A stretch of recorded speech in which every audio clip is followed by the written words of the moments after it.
ආයුබෝවන් දුවේ පුතේ. ඔන්න තවත් ලස්සන කතාවක් අරගෙන මම ඔයාලව බලන්න ආවා.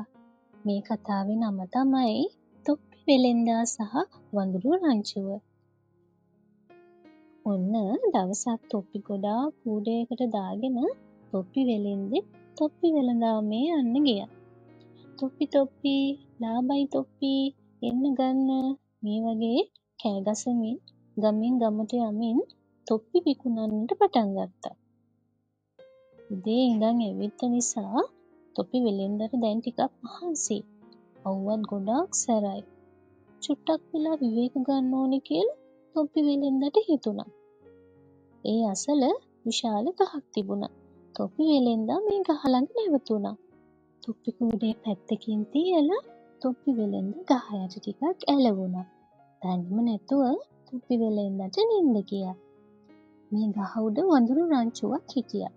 වඳුරු ටික කූඩේ තිබුණු තොප්පි ටික දැක්කා. ගහෙන් බැහැලා ඇවිල්ලා තොප්පි අරගෙන එයාලගේ ඔළුවේ දාගෙන සෙල්ලම් කරන්න පටන් ගත්තා.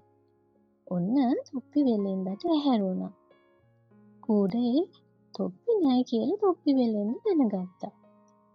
අනේ මගේ තොප්පි ටික කියමින් වටපිට සොයන්න පටන් ගත්තා.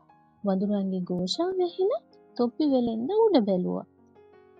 අපොයි මගේ තොප්පි සේරම මේ වඳුරු අරගෙනනේ. මගේ තොප්පි ටික දෙන්න. තොප්පි වෙලෙන්ද කෑ ගැහුවා.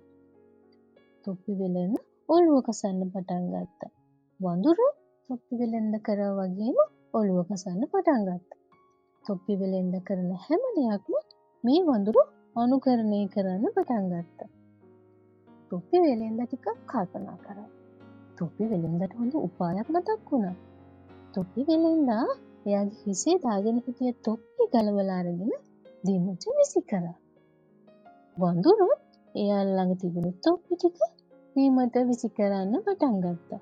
තොප්පි වෙලෙන්දට හරි හිනා.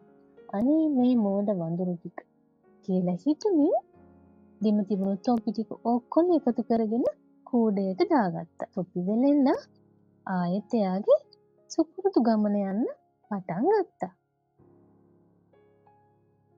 පුංචි දුවේ පුතේ අපිට එන ඕනම කරදරයක් බාධකයක් බුද්ධියෙන් කටයුතු කරලා ජය ගන්න පුළුවන් කියලා තමයි මේ කතන්දරෙන් කියලා දෙන්නේ.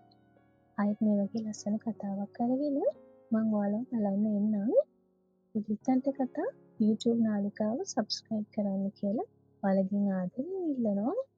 ඔයාලා හැමෝටම සුබ දවසක්.